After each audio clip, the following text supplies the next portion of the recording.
This meeting is being live streamed. Got it. Got it. Got it. Setting up. Done. Redirecting. I don't know what we're gonna. Hopefully, I don't say something we can't go back and edit. I don't want. Never been live before. You're about to get canceled, motherfucker. Right? Yeah. Right. Yeah. Y'all can cancel me. Right. So Opening line. Dear Jews. Oh, that's a good start. Somebody's watching. Who's watching? No, that Daniel Tosh said that in the stand-up. He said, I've wrote a career suicide note. You want to hear it? Dear Jews. Oh, and he's like, oh fuck, he's doing it. Here we go, coming out strong. Got to tweet this out. Share. Copy.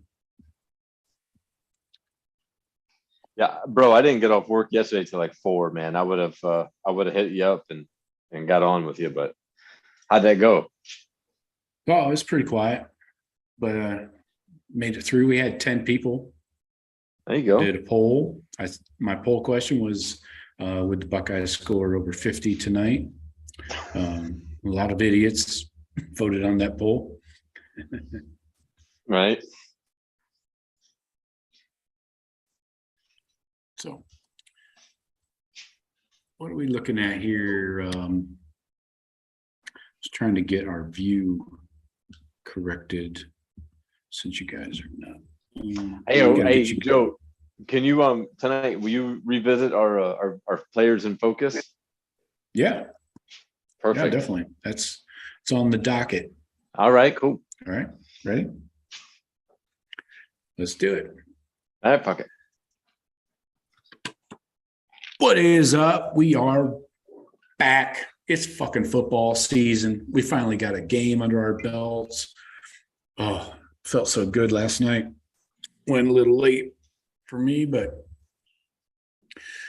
not a great night for the prop bets, right? Got Jeff and Shawn in here as usual with our Sunday night show. As always, folks, please rate, review, leave a message, comment. Hit all those buttons. If you're watching on YouTube, we're going live right now. Hit all those buttons like the up button, the bell button, the subscribe, whatever. Just keep hitting shit until something good happens. That's what I tell my wife. Hey-o, check out the Buckeye Blitz, always in your podcast feed and on YouTube every day in the morning, first thing, a 5-minute podcast to get your day started. It's like a nice jolt of coffee, but Buckeyes. Like if you had Buckeyes in your coffee, that's what it would taste like. Nah, forget that. Forget it. Just look at the show. All right, you guys got any bourbon talk coming up here? Oh well, good to hear from you, Joe. I got just sipping on some little Ledge Craig, trying to get ready to finish this bottle off. That's a good one. Yeah, nice. All right, Henry, what's your one bottle you're milking tonight? I'm still. I don't know if it's going to make it through this podcast. That Weller is about to go down. Nice. That's what I'm sucking on. Got the same. Rub it in, boys. Rub it in. I think I'm going to move to that 107, that antique. Oh, yeah, that's good shit. Folks watching on YouTube, please, if you have any questions or comments, please drop it in the chat and we will address it.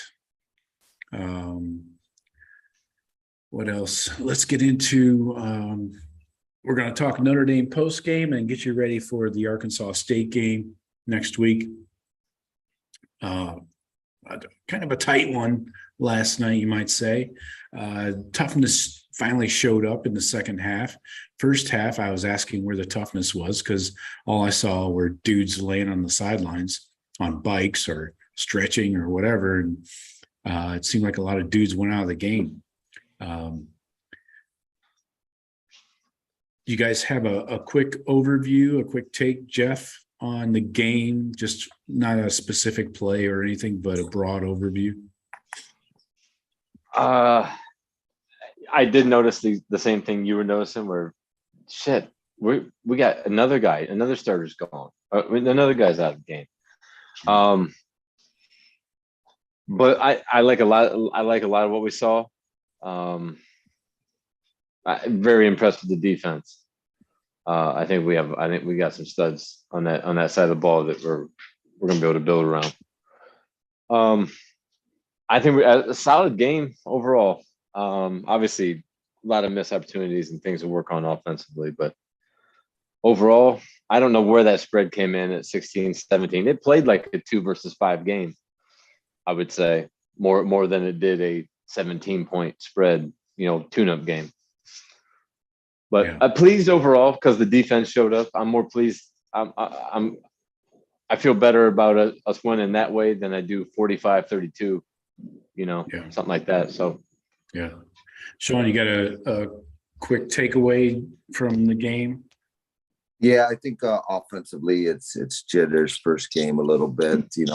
There's the expectations on CJ Stroud and Henderson and Najiba are through the roof. So I think maybe a little nerves to start out. I don't know. It wasn't what I wanted to see, but I also think Notre Dame's got a really good defense. Even the plays we were making, I mean, some amazing catches made where guys were covered and, getting, barely in on the sideline. And so, there were some really what I call high end type plays, but wasn't as crisp as I would have expected it to be. On that side of the ball. Defense, I'm so ecstatic. They look like they're just playing crazy. They're flying to the ball. You look at it. I mean, the Buckeyes are flying to that football. I haven't seen that in a while. They look like silver bullets. They're playing real fast, and that I think bodes well for us. And I was, in that game, I was never worried that we were gonna lose, but going into halftime down, I was like, come on, man, get your shit together. Ho hum on offense, but I'm really pleased with the D. Really pleased. Yeah.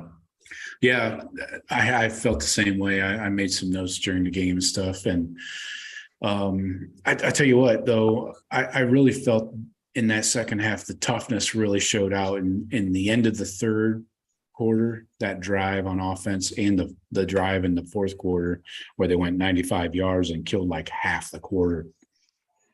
Defense, same guys were just playing fast. They didn't rotate a lot of guys. We'll get into the details here. Right. So the offense ran 34 run plays, 37 pass plays, 395 yards, 223 through the air, 172 on the ground. They only had one single play over 25 yards on the night. Obviously losing JSN and Fleming. Fleming was a game time decision, apparently. When can this guy get healthy? I know. I think he was my guy, I think. Yeah. I know we're frustrated. What was the injury? Is it the shoulder still? They didn't say. They just said it was a game time injury, decision. Right. I didn't know if you heard something else. I didn't. That's all I had heard. But no. But man, so much potential. I mean, we know the kid's talented. The coaches wouldn't. They wouldn't just puff him up for 3 years if he wasn't worth a shit. Right. Disappointed. But the thing is, like, I don't know, to lose 2 starting receivers of your 3 starters, that's insane, man. I don't know how you can come out and expect to function on offense throwing the ball if you're working with your 2s essentially, right? Well, I don't know. I feel like we could. I feel like we could and we should, because the 2s are so deep. We've talked about it all off season. I think that receiver room is deep, and you've got obviously the big 3, or what I really call the big 4, because I think it's kind of, you got the big 4, and then you got Xavier and oh gosh, I'm leaving out there. Ballard. Yeah. Jaden Ballard. Big Luka, yeah. So No, I basically almost expect those guys to come in and not have that big of a drop off. Okay. Well, it's only Ballard's second year. Egbuka is what? Second year. So Harrison's second year. Yeah. JSN's third. Right. So that's why I'm like, you're not running with the ones if you're CJ Stroud. You know, you don't get a lot of reps with these guys. That's why it was probably clunky looking, you know. CJ, like I said, had 223, 24, 34, 2 touchdowns, took 1 sack. He looked fine. I saw a lot more mobility out of him. You saw him rolling out away from pressure a lot in both directions, left and right. Moving out of that initial push up the middle, flushing out. Yeah. And you saw him line up under center and get a couple first downs on short yardage, right? Yeah. That's stuff we saw Justin Fields do, not CJ Stroud last year. Yeah, great call. The 2 times I saw it executed perfectly and called at the right time with the right pace, the right timing, you know, running up to that line, getting everybody set, not forcing it and then getting that stupid penalty, but then plowing through. Yeah. I thought CJ looked great. Considering the defensive plan they had for him. Yeah, Mayan had 84 yards on 14 carries, a touchdown, 49 yards just on that last drive alone, the second to last drive technically, but the 95-yard drive, he had 49 of the yards. What do you think that's all about? I thought was Henderson dinged up or Mayan was just balling out? They kept him in there. They both had about the same rushes, but I felt like Henderson disappeared in that game at points. I think it was an alternating kind of situation because if you notice, Travion carried the ball in the last drive before the clock ran out. He had a few tough carries. So I think it was just an alternating situation and maybe riding the hot hand, you know, something like that. But Travion still had 15 for 91 and a couple strong runs in that last drive to seal it. Yeah, he did look good. I remembered him going out when, don't remember the exact play. Single back, Stroud took the ball, shotgun. There was a blitz up the middle. Travion fucking smoked the dude, went low on him, but drilled him. Like was that the chop block? I might have been the penalty there. Probably, but it looked like he got up. He took a shot to the head. Like he dove. I mean, I remember he took a shot to the head in there, and I think he was out shortly after that. And I think Mayan, then they said, well, he's feeling it right now. We got to keep him in. But I think that was the initial. Hey, he's got to knock the cobwebs loose. Get Mayan in there, and I think Mayan just kind of stayed with that momentum. But that's what I was wondering about JSN too. When he went out early, it was like what, third or fourth play on offense, third play, and he got his helmet ripped off, got a cheap shot. That guy coming in over the top was not necessary on the sideline. I think that should have been a penalty. If they're going to call some of the other shit they try to call later, then we can talk about all those. Come on, if you're going to look at one of them, you got to look at all of them. But right, but he wasn't right after that. He came back in the game a couple times, and I texted you. I said Jason doesn't look right. He's not moving. We're not going to be able to get him out of him. They kept saying it was a hamstring, or they had him on the bike and shit. I'm like, no, it's not that. You think it was the head, neck? I think so. I think they were just trying to cover it up, but who knows? I agree wrong. Receivers. What about Xavier Johnson? This guy, 2 targets, 2 completions, 34 yards, and a touchdown. Key touchdown on a 3rd and 11, where they were probably going to line up for a field goal at Notre Dame 24. And CJ hits them. They zero blitz. They bring the safeties, and CJ hits him in the back of the end zone on the little post to end the 3rd quarter. That was huge. That took the lead. They gave us a 4-point lead, and that guy. he was in the running back room last year. He was obviously a walk-on until last year. What do you guys got to say about him? Well, great story. I mean, obviously, earned the Scally. Been working with those guys, working with coaches for what is he? 5 years, 6 years? That's a good question. Yeah, He's I'll pull it up. Go ahead.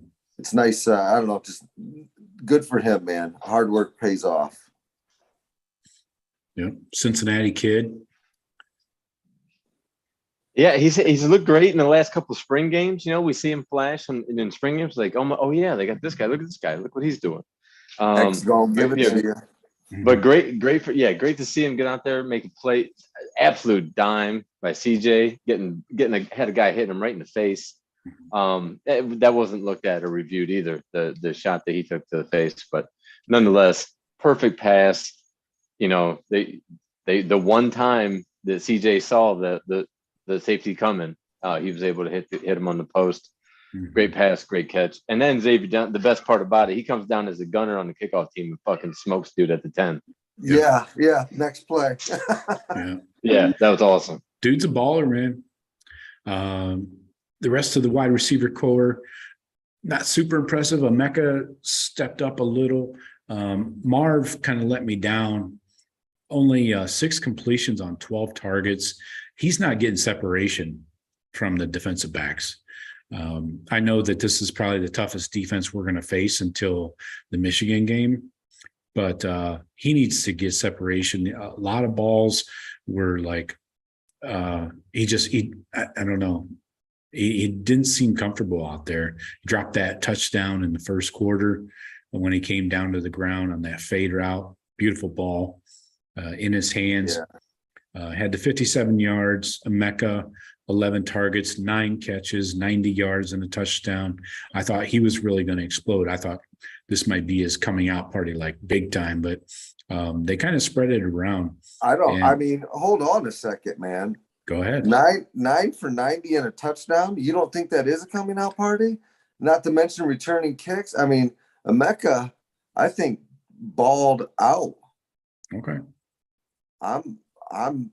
That's my guy. I'll give you that when we only throw for 223. Yeah, I'll give you that. And the touchdown, and I mean, I like that kid a lot. Mm-hmm.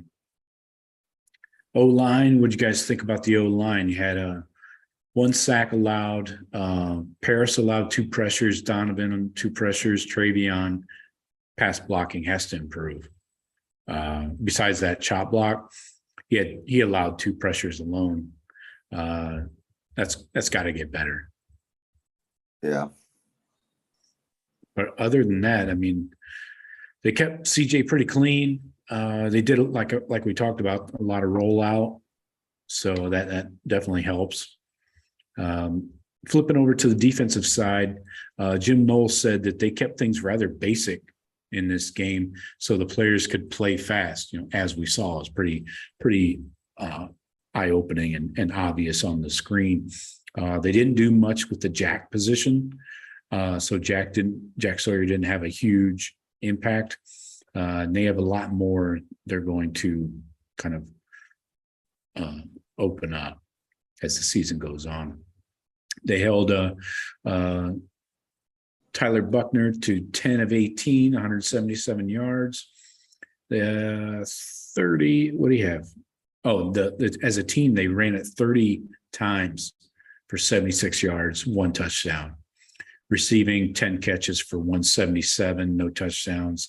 They did have the one play of the first drive for 54 yards where Proctor missed the tackle. And you notice Proctor didn't come back in after that. Was that when he got pulled? He played only 5 snaps. And then Ransom came in and had himself a game. Yeah, I think Jim Knowles is playing the hot hand there too. Did you guys notice a difference in the defense with Ransom? He seemed to be everywhere, making plays. I'll bet. I mean, I don't know if Proctor's hurt or yeah. So I mean that position, it seems like that defense is set up for that position to get a lot of action, a lot of tackles. I'll be involved in a lot of stuff. So yeah, Ransom looked good to me. Mhm. I haven't rewatched it all to do it. It was a pretty wild ruckus game, so I didn't get to really study it yet, but what it seemed like he was flying around making plays. Jeff, what do you think about the defense? I thought they played a great game. I mean, there were some standouts on that field. Nathan Ransom was one of them for sure. I was when I was texting you watching that game, we're just commenting on all the amount of players that we're not seeing on the field. Josh Proctor was another one. I'm like, fuck, did I see him? Did he get injured too? Or is he, No. after that? But you're right. It was pretty much after that missed tackle in the opening play of the game. We didn't see much of him at all. Nathan Ransom definitely showed why he deserves to be on the field. And I didn't see McAllister come off the field very much. I mean, I don't remember a lot of the plays. I saw him around the ball a lot, but he was always out there. So 50 plays. Not sure what that means for Proctor right now, but Nathan Ransom showed why he needs to be on the field for sure. So defensive snaps, Denzel, Hickman, Eichenberg, Cam Brown, McAllister were 49 and 50 snaps. So basically every play, those guys were in there. Ransom came in, he had 46 snaps. So basically when Proctor missed that tackle, they went to Ransom. I mean, take away those 54 yards, right? And then the additional 15 from the JTT hit, which was whatever. So there's a lot of sketchy calls in that game. That put them that put them down at the fucking 15 or whatever, right? Yeah. I mean, we held them to a field goal. Take away that one missed tackle and that 54-yard gain. Our defense played fucking lights out. Yeah. I mean, all that happened in one play. They threw for what you said? What'd you say? 170? Yeah. Right. Can I give you the drive chart? I mean, yeah, by all means, go ahead. This is Notre Dame. Starting first possession, field goal, punt, touchdown, punt, half, punt, ball game. Thanks for coming. Sounds like a decent day for the Buckeyes.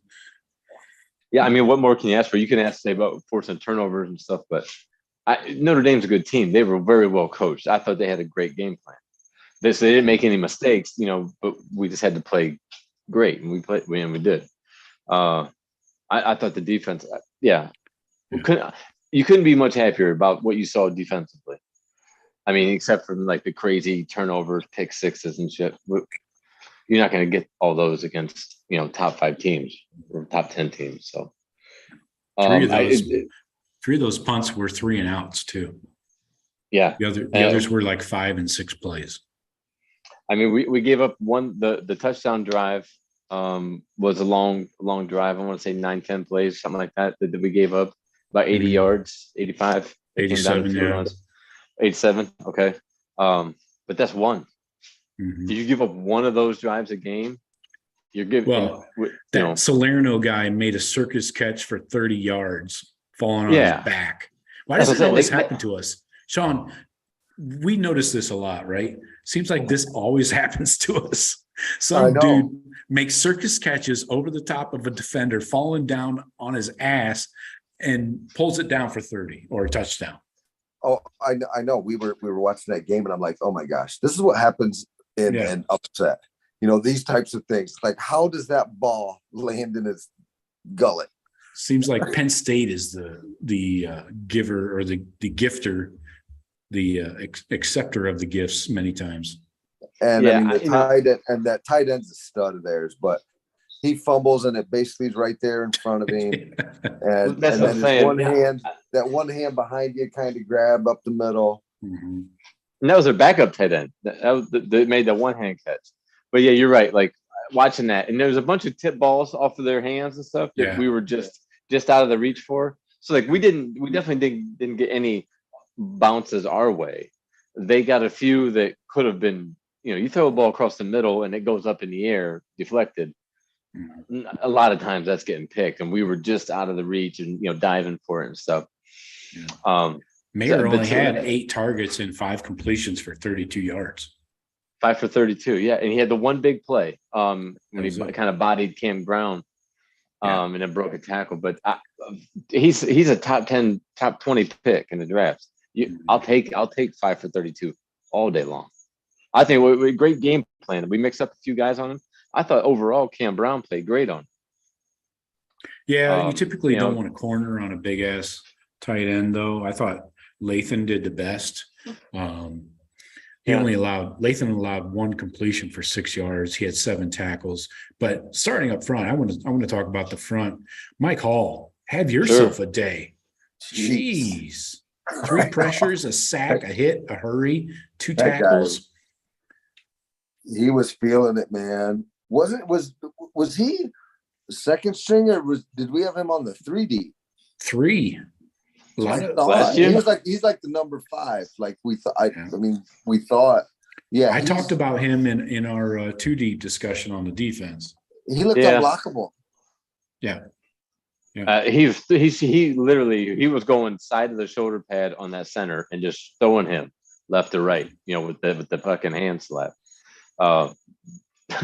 Super impressive. And look at his body type, the way he moved, completely different than last year. And he flashed some real talent last year, but it was so inconsistent. You're like, well, I know he can do that, but is it just a competition or whatever? No, Notre Dame talked about having one of the best offensive lines in the country. Mm-hmm. He fucking controlled that center. Well, I thought Tyleek would get more snaps than him. Tyleek only got 13. Michael Hall got 30. But you see him, like, look how much better he looks. Just his body, how he's a real threat. Staying healthy, and plus we didn't see a lot of the older guys. We didn't see a lot of Deron Cage at all. Teron Vincent, we started the game, but I guess Tyleek didn't play that much either. But I didn't see a bunch of Ty Hamilton, so maybe it was mostly. Yeah. Maybe mostly Vincent and Cage had 9, Tyler Friday 9, Ty Hamilton 10, Tyleek he did 13. have 10 plays. Wow. I didn't remember seeing him. Yeah. But Zach Harrison had a decent day too. What do you have? A sack. He had a couple tackles. Where's my shit? Just lost it. Zach had 2 pressures, a sack, and a hurry. Other than that, the D line was pretty quiet. Not much else going on. I thought JT looked good. That first hit of the game, he was so explosive. He got on that quarterback so fast. He went a little high with the hands, but I don't mind that. I don't mind that aggressiveness. I would want to see my defensive end do that to the quarterback. Make them call it every time. You want to be. I thought he had a good game. Still, what you didn't see. I didn't see any of the defensive linemen getting blown out of their hole or getting closed down on where opened up some big gap. Everybody was. It looked like everybody was doing their job. Now, whether they won their one-on-one battle or not, that went back and forth. But nobody, we didn't see the the mental mistakes or the mental slowness trying to read and trying to recognize and then react. We didn't and then getting blocked off or sealed or kicked out. We didn't see any of that. We saw one missed tackle that led to a big play, but I saw a sound defense. People doing their job. Yeah. People watching on YouTube, please drop some questions in the comments. Go ahead, Shawn. Sorry. No, and aggressive. The first play of the game, that was a corner blitz. We blitzed the corner on the first play of the game. Yeah, I loved it. And if Proctor makes that tackle, just gets him down, it's a 7-yard gain, and then we're back at fucking 2nd and 3, and it's nothing. Yeah. It's just that and that gave him like, and plus the with the 15 yards, whatever, it gave me a field goal. But yeah, I don't know. I don't think we can be like Michael Hall showing that on tape now, because nobody had him last year. Nobody was carrying him over from last year. So now they're like, oh fuck, they got a guy in the middle too, and they've got those 3 monsters on the outside. Mm-hmm. But it didn't look like we did a lot of something fancy stuff on defense. When Noel said that he kept it kind of basic, it looked kind of basic. We were rushing 4 most of the times. We had a few blitzes, but nothing looked anything crazier than what we've ever done. Right. But it just looked like everybody was doing what they were supposed to be doing, which is a great sign. Eichenberg had a great night. 2 pressures, 2 sacks, 6 tackles coming up the middle on that blitz. Really shut down that drive early in the game. Steel Chambers 3 tackles. Cody Simon coming in. He had quite a few snaps at the will coming in for Steele. It was interesting how they split those snaps with Steele and Cody. Yeah. Do we know that's just competition, or that's just plays earned, or was that injury stuff too? I don't think it's injury, because it's almost split 50-50. Cody had 24, Steele had 26 snaps. Not a real difference there. I don't think there was a reason they switched one off. It looked like Cody's a little bigger, so maybe they were in 12 or 13 personnel, and they wanted to go with a bigger linebacker. Steele's not that tall, so and Cody's definitely bigger, just overall. So I understand bringing him in.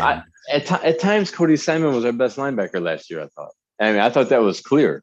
But he was playing injured all the time, so you didn't really know how much he was able to give you. And is he just missing tackles because he wasn't fast enough to get there, or is he just hurt? But I heard nobody talk about Cody Simon leading up, coming out of spring into summer and fall camp. Nobody was talking about Cody Simon at all. I'm glad to see he was out there playing.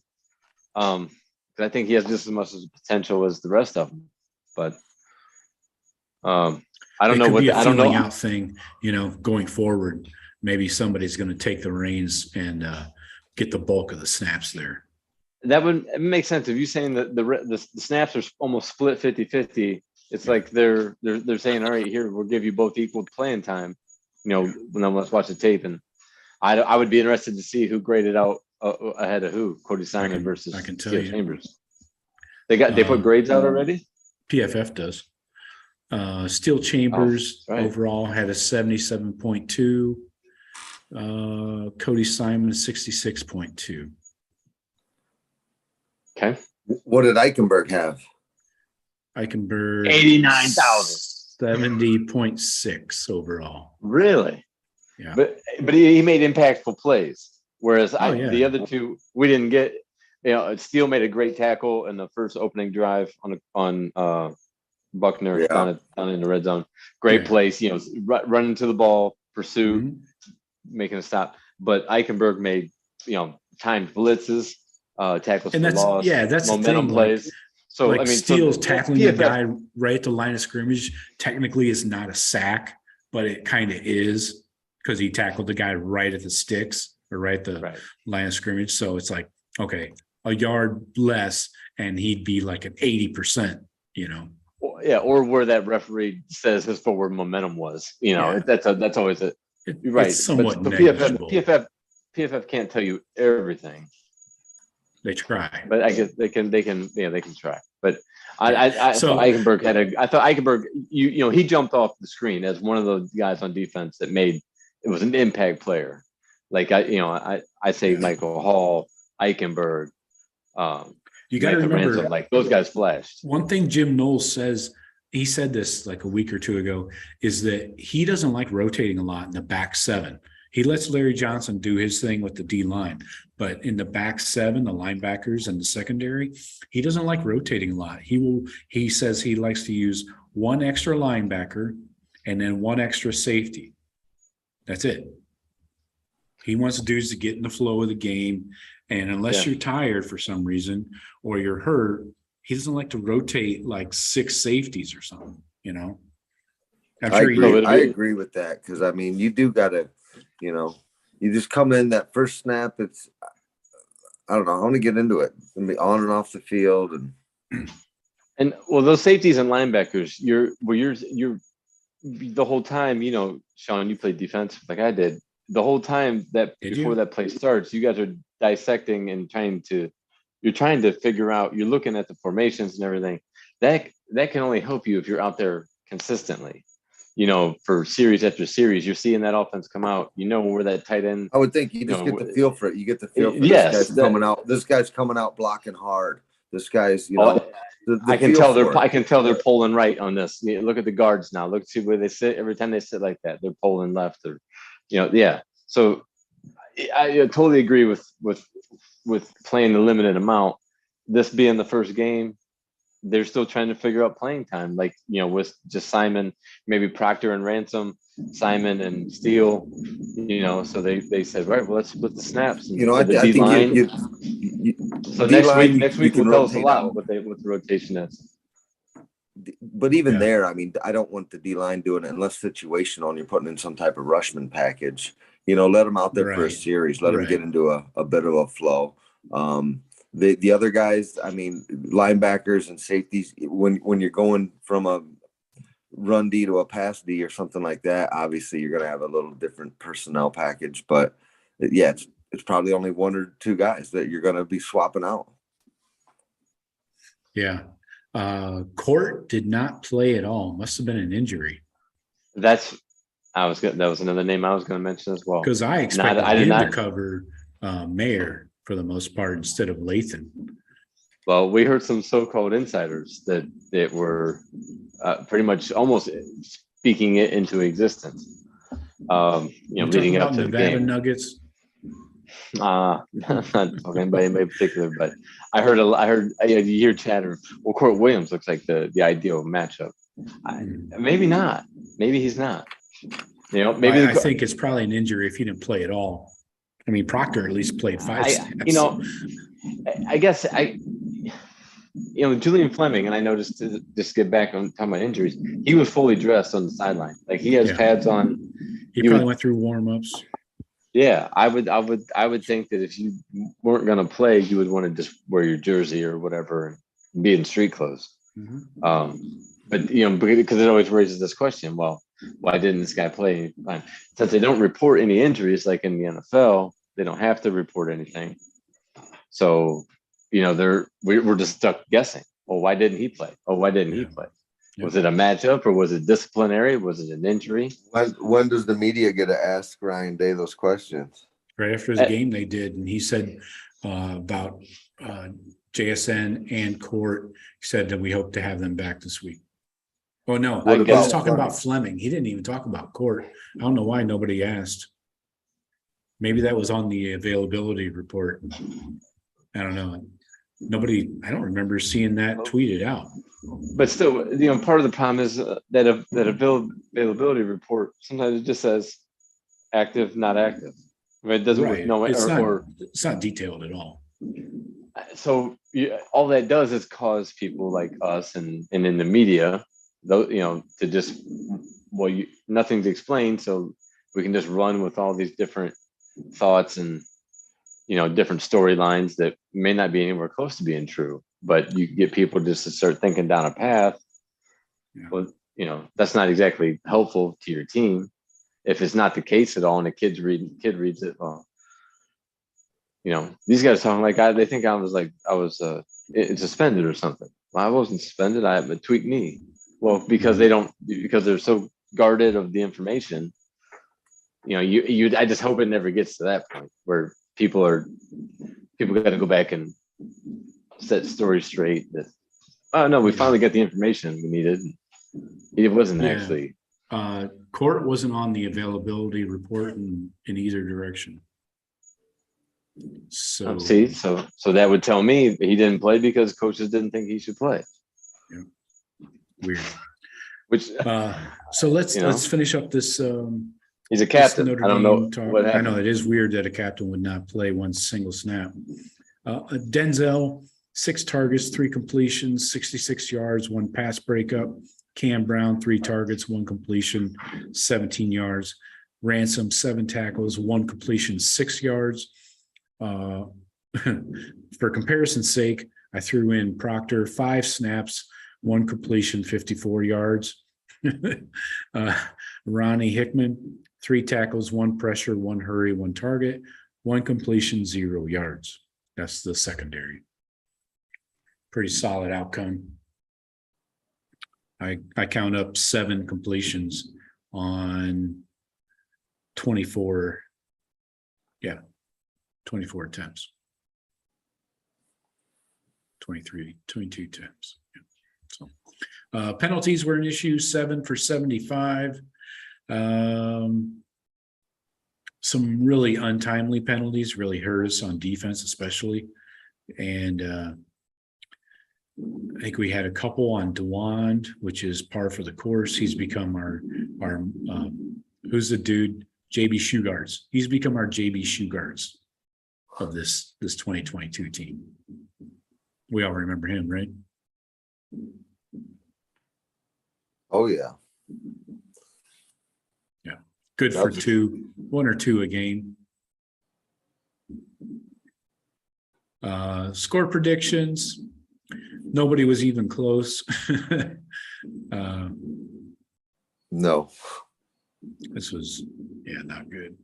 I had 48-20, Shawn 45-17, Jeff 44-17. Microscopes, I had Travion and Jack Sawyer. Didn't go well for me. Travion, good day, but Shawn Fleming and JT, Jeff DeWan Jones, and Tommy. Tommy played. Tommy did well. Yeah, you did.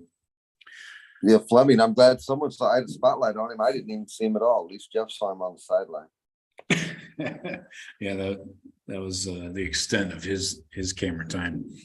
All right, so anything else we need to cover? I want to jump into this Arkansas pregame, get you guys warmed up for the Sun Belt Conference. No, we pretty much wrapped it up. Joe. Special teams not off to a great start. No Ruggles, bad miss. We put him in a bad angle for that field goal attempt. It doesn't look like an easy kick to make, but it just 0 for 1 starting the season on field goals is kind of aggravating. Yeah, maybe he should have been with the team back in the spring, huh? Yeah, but there's a lot there that when they can watch the tape, Ryan Day can remind them that there's a whole lot to improve on across the board. Yeah. Longest pass play you said, Joe, of the game was that 31-yarder to Buka, right? For the touchdown. Our longest play of the game. Right. Yeah. And that was over 25 yards. And that was all Buka. Buka was that was like a 30. Yeah. But that timing with him coming across the middle after he already ran, dude was chasing him, but the CJ threw that ball a little bit behind him. He couldn't go back and get it. He was running full speed across. Oh, it would have been a touchdown, little drag thing. Yeah, a little drag across. Yeah, the timing was off there for some reason. That was easily a touchdown. Yeah. So, little things like that,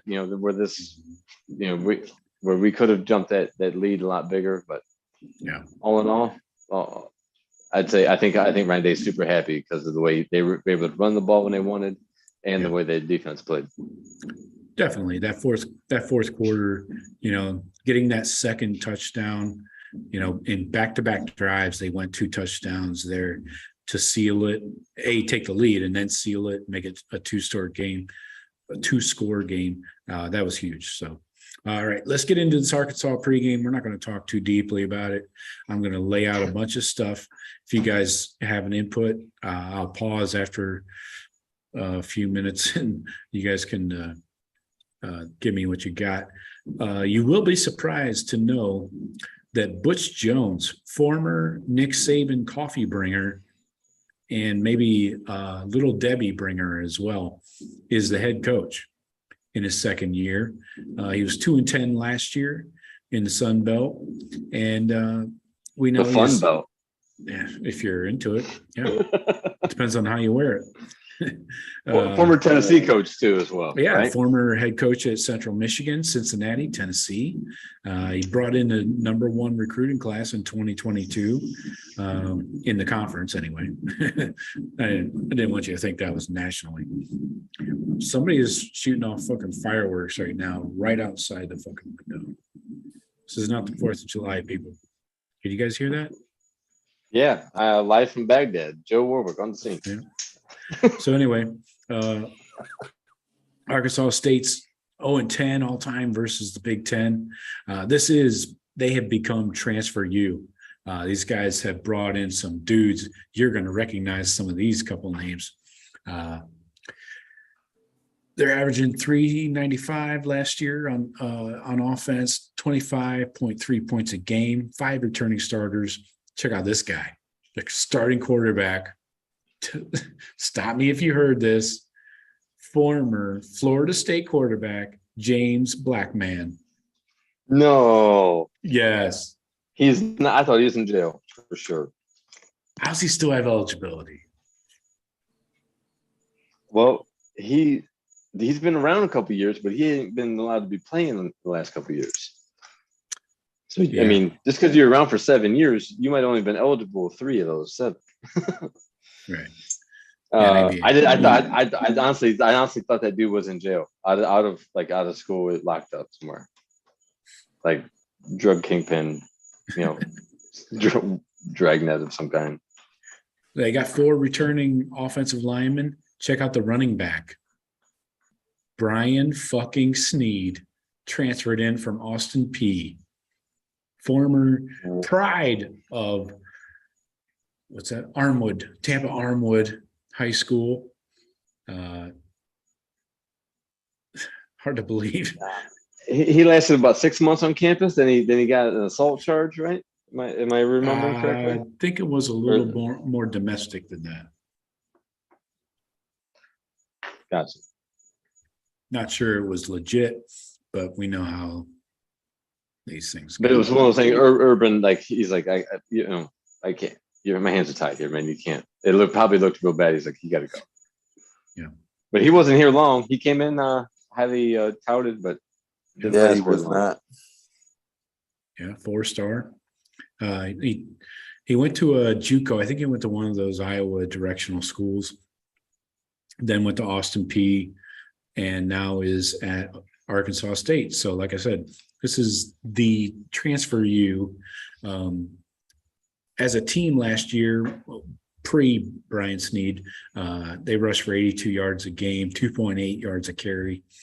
On the receiver core, they got 2 seniors and a junior, all a couple of transfers, of course. Defense, this is where things get ugly. If you didn't like the offense, you're really going to love the defense.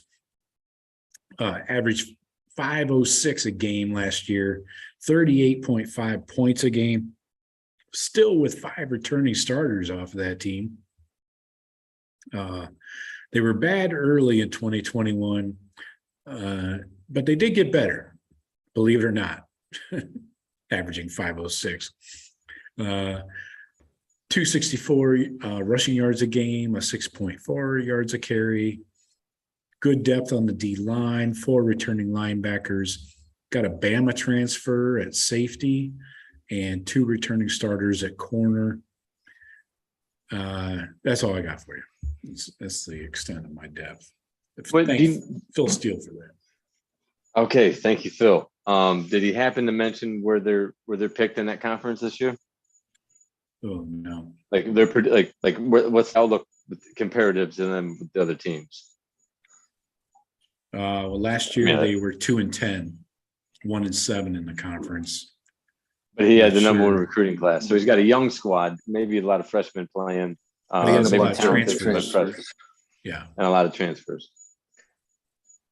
They started out they're 1-0 now. They just destroyed. Was it Grambling? Yep.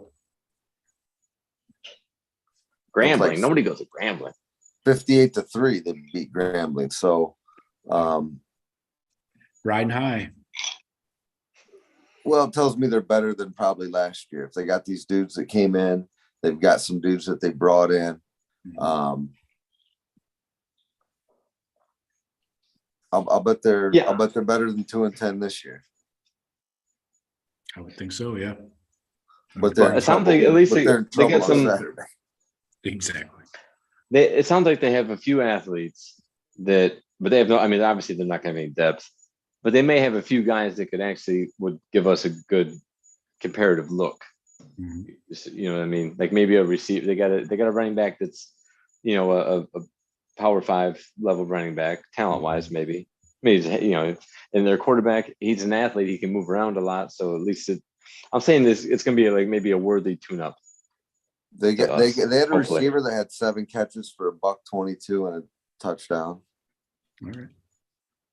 Yeah, they got a TCU transfer. They got a whole lot of guys going on here. Oregon State. Yeah. Anyway. So yeah, who knows who's going to show up on Saturday? I don't see this being a ball game. Spread right now is at 43.5. By the way, this is at noon on BTN. If you had to guess, over under 68.5. You guys want to jump into some predictions here? Sure. Go nuts. I got this is going to be way too much. They just beat a team 58-3.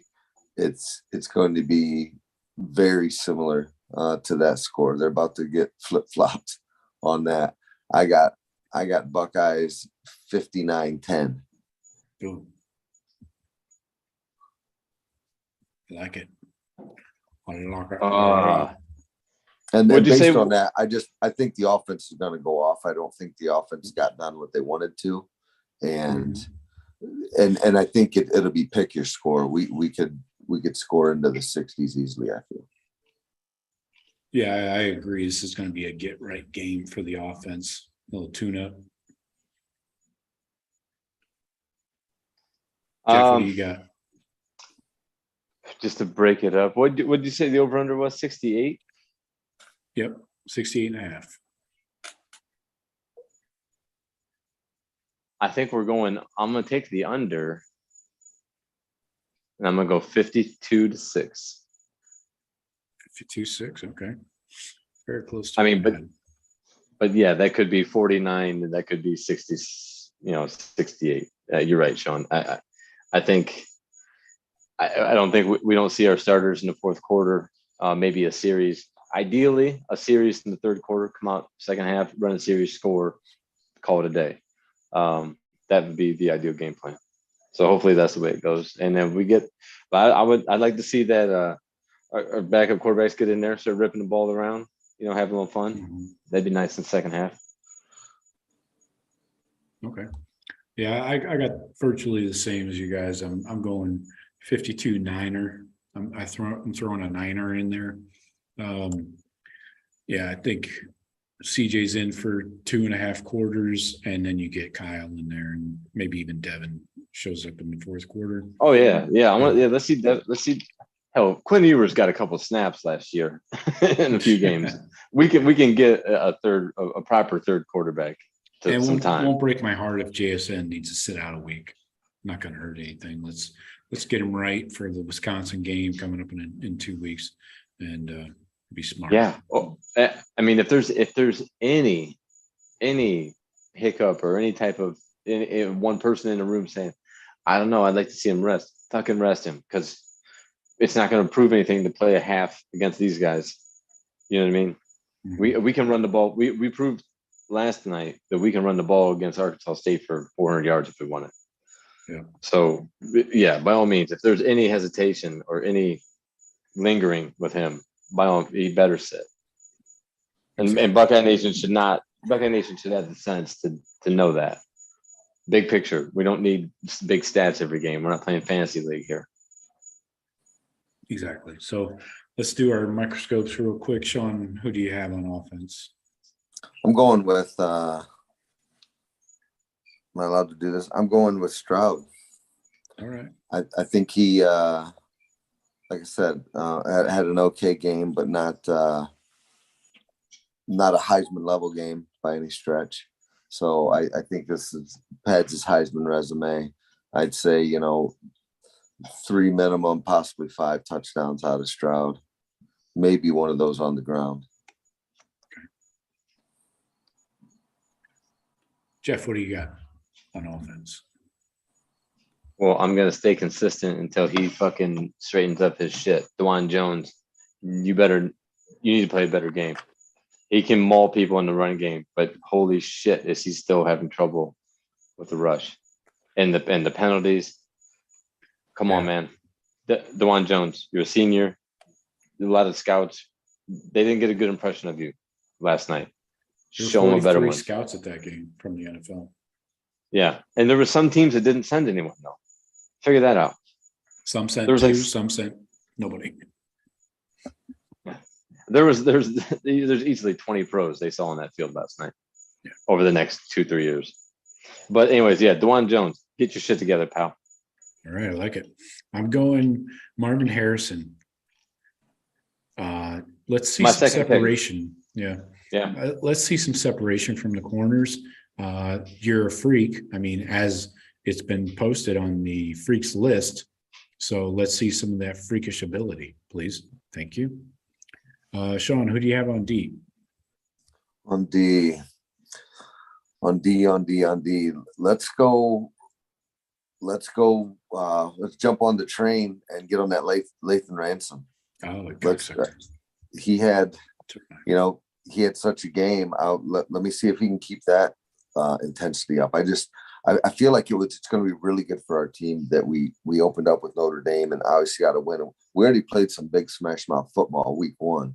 So I think we're going to come out hot. I think a lot of people are going to see some time on the field. So I don't know. Maybe I'd want to rethink it because you probably could pick some backups in this game that you maybe wanted to see and haven't seen much of yet. Mm-hmm. But I'll go with Ransom. Jeff, what do you got? I'm gonna go with JTT. Okay. We saw a dominant performance by Mike Hall up the middle.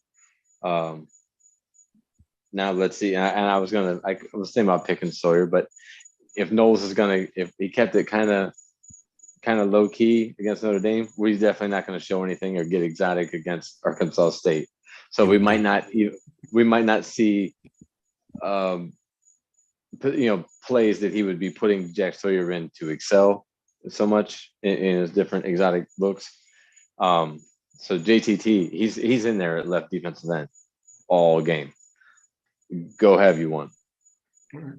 I'm going Court Williams, and I'd like to see him actually play. That would be a bonus. So let's get Court Williams on the field. Hey, see what he can do. See how they play him. I want to see. I'm happy with the 3 people that play his position, though. I thought they all played great. So right. So like Court and Proctor, how are these guys going to factor in? Because they would be like your boundary safety where Lathan played this week. So how do those 3 guys rotate or not rotate? I'm also interested to see who steps up. Is Jacqueline Johnson and what's his name? The other Hancock, corner? Hancock and Yeah, JK. Hancock. Yeah, they didn't really need him last week because they only played I think they only had 50 snaps total against Notre Dame on defense. Wow. I didn't see either one of those guys on the field. You didn't have I did not yeah. Denzel and Cam had 50 snaps each. Yeah. Now I don't know what's Arkansas State. I didn't even do anything on them. What's their base offense? What they run? I mean, they sling. I'm guessing probably a lot of spread, probably more slinging around. Probably. But, I mean, so we may see more corners. So this may be an offensive that maybe won't be able. They know they're not going to be able to power the ball on us. So they're going to just run their spread offense, whatever. So we may see more corners. Cam Martinez. But yeah, we're going to see a lot of Hancock and Jacqueline. We'll see how those young kids look. Mm-hmm. Yeah. I definitely think those guys will get some snaps for sure. Probably like half the game. So, any week 1 games you guys across the country wanted to touch on? Colorado State at Michigan, kind of a snoozer. Cincy at Arkansas. Arkansas won that one. Utah, Hey, I heard Florida. Joe. I heard Iowa pulled one out in the bottom of the ninth, 7-3 over the Jackrabbits of South Dakota State. Yeah, when I heard 7-3, I was confused because earlier I had heard 3-3. 5 and I to didn't 3. understand. Yeah, and I didn't understand. And then I heard the Sports Center update when I was working yesterday. It said, the guy said, in the bottom of the 7th, Iowa's got a 5-3 lead over the Jackrabbits. I'm like, what the fuck did I just hear? Yeah. But holy shit, with a returning quarterback, Iowa. Pederast. Yeah. Good Lord. You guys want to talk about Utah, Florida, or Oregon, Georgia? Not a lot to cover there. I think Georgia probably jumps us from the severity of that beatdown, possibly. Yeah. But doesn't matter. Would not surprise me. The defending national champs would not surprise me one bit. You're right, and it does not matter if you go from 1 to 4 to 3 to 2. That shit don't matter. This early in the season, I don't give a fuck. As long as we keep winning, it only matters if we lost. Yeah, exactly. If we keep winning, we're not going to go out of the 4. It doesn't, Now, obviously, seeding will matter. Those last couple of weeks, that'll all take care of itself. I think you're right. I think Georgia does jump us. They look fucking dominant, man. I mean, they still got studs. Mm-hmm. That defense just plays at a different speed than everybody else. Yeah. How's that possible? Doesn't matter how many they sent to the NFL last year. They just play at a different speed. Joey, and you guys know this. I'm not trying to teach you anything. You look at the fucking recruiting rank, what teams recruit who each year, and it goes by their rating next to their name.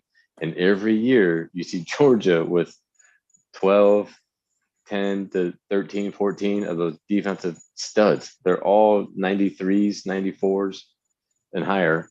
And they get a couple of the guys that are 99s every year. I mean, you know that. So Georgia's always going to be like that. Now, Stetson Bennett looks like a fucking Heisman quarterback this year. So that could be let's see them against a good secondary. Oh, sure. But yeah, I mean, I had picked Utah in my Final Four. I knew that the game was going to be tough in the swamp. Gators are tough there. Their quarterback, they say he's a great prospect, but he's inconsistent. I don't think Florida's going to be much of a threat nationally. But, I think Utah can still win the Pac-12. I still think if USC was going into the swamp, I would have picked, I would have thought maybe Florida would win that.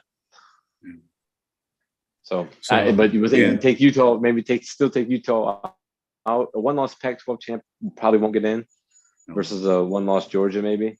No. So I don't think USC is going undefeated. So like I said, maybe a Big 12 champ like Baylor undefeated might be looking. I think it opens the door for a one-loss Clemson. Watch out for USC. I mean, they better run the table. Hey, that Clemson Notre Dame game is going to be a hell of a game this year now, right? Then the game sounds a little bit better to me today than it did last week. How about week 2 games? You guys, any interest in Bama versus Texas? The only other ones are like Iowa State, Iowa. I'm gonna watch it. I'm gonna watch Bama do it. But I think they're gonna do it to Texas. Yeah, I think that's gonna be fucking brutal. Is the mullet starting? Yeah. Mm-hmm. Yeah. The fucking donor said so. All them boosters said. No. We don't pay this kid. Did he play Did they play yet? Yeah, they played. What was it? It was like a FBS team, I think. UTEP? No. I got it. Texas. They played UL Monroe. 52-10. Quinn Yeah. Ewers, 16 of 24, 225, 2 touchdowns. Bijan only 10 carries, 71 yards, and 1 touchdown. He's about to find out what big time college football is. Yeah. It's gonna be hopefully they don't kill him. Maybe he'll make it to week 3. So Yeah, there's a couple of good week 3 games that I keep getting confused with the week 2 games, but yeah, there's not much. There's not much. There's not a whole lot. Even in week 3, you have Miami A&M, which could possibly be an interesting game. Yeah. As far as it could be close if Miami slings the ball around, but that's week 3. So Tennessee Pitt this week might be entertaining. Yeah, Tennessee likes to run that up tempo offense, with what's his name, the quarterback. Hooker, yeah. Who? Wisconsin, Washington State, nah. Yeah, pretty lame. Sparty has Akron. Michigan has Hawaii. You got Iowa State. If you want to watch a 7-5 game, right. That's always a decent game, though. That's a nice little rivalry there. Yeah. Yeah, I can watch the Dodgers Padres get the same scoring, I think. Bowling Green was lighting up UCLA last week early in the game. I saw that. Block punt, right? Did they get blown out then? Yeah, they lost. Who did I hear? I heard somebody Saturday morning before the game started. He fucking picked UCLA to make the playoff. There was somebody on the Daria Mel show. Some fucking Yahoo said UCLA and Daria Mel Kiper goes, wait, what? Is that Desmond Howard? No. You sure? Des picked Texas A&M, right? No. No, he picked. He no. Yeah. Desmond in his Final Four. A&M and Pitt. Yeah. And Michigan, which by that he's saying Georgia, Alabama, and Ohio State aren't making it. Common sense, Des. Yeah. Stick with it. Yeah. Pitt was coming out of the ACC, so Clemson wasn't making it. Michigan, A&M, and who the fuck else did he say? Who was the fourth? It was a Big 12 team, I think. Yeah, it didn't even make sense. Oklahoma or Baylor. Shit. I think it was Baylor. Baylor. Okay, yeah. You got USC. You got USC Stanford coming up on that. That's mildly intriguing, as well as Baylor BYU. Mm-hmm. That's a late start. 10-15 boot. That could be out in Provo, right? 10-15 start. Yep. Baylor Bears. That could be a pitfall right there for Baylor. Yeah. All right, boys. Good show. Everybody that was watching on the YouTube live, we appreciate you watching. Next time, bring some questions and we will answer those. And as always, stay tuned to the Buckeye Cast on YouTube and the podcast channel. And I'll hit you with the daily blitz every day. What else? Anything else going on? No, not really. Have a good Labor Day. Don't work too hard if you are. And I guess we will talk to you guys next week. Jeff and Shawn, appreciate you. Let's go. 1-0. That's right. 1-0, bro. It's better. What's the best thing about being 1-0? Chance to go 2-0. Exactly. All right. Talk to you guys later. Go Bucks. See you.